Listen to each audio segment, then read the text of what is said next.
আসসালামু আলাইকুম সবাইকে। সবাই কেমন আছেন? আশা করি ভালো আছেন। আলহামদুলিল্লাহ আমরা সবাই ভালো আছি। তো এই জিনিসটা কম বেশি আপনারা সবাই চিনেন।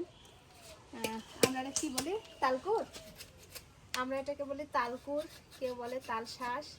তো একসময় এটা মানে এমনি মানুষের গাছ থেকে এমনি কাটে লেখা খাওয়া হতো, আর এখন আর এমনি যুগ নাই। এখন বাজার থেকে কিনা খাইতে হয়। এগুলো কয় টাকা পিস? 3 চোখ 10 টাকা। মানে যেটা 3 চোখ আছে সেটার দাম 10 টাকা, আর যেটা 2 চোখ আছে ওটার দাম 5 টাকা। 5 টাকা।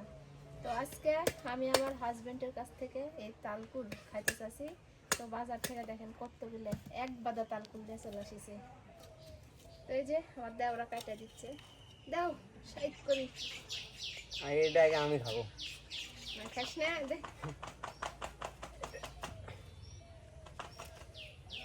একটা বাজার কিন্তু অনেকগুলো আছে। 15টা হবে। 1 2 3 15টাই। আর দেখে মনে হচ্ছে যে এগুলা পরিপক্ক হয়ে গেছে, কিন্তু পরিপক্ক হয়নি, একেবারে খাওয়ার উপযোগী। দে রে ভাই, খামো। গাও ধোয়া লাগে যে এটা কাটলে।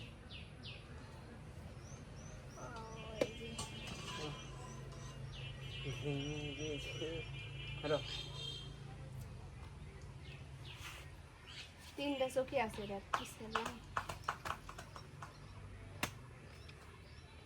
আমি তো এরকম শক্ত কথা বলেছি। উপরে গুলা শক্ত বেশি, নরম বেশি, শক্ত। আমার খাম দিন কাটা। তুমি নাহলে খাইতে না, ওই তো খাওয়া তো না, আছে ওটা খাওয়ার কেন বেচারি খাওয়া হয় না, নঙ্গি ভিজে গেছে। সেইটাই ভাইয়ারটা বাইরে গেছে রে। ফাইন। আরো ভালো। তো আসেন সবাই তালশাঁস খাই।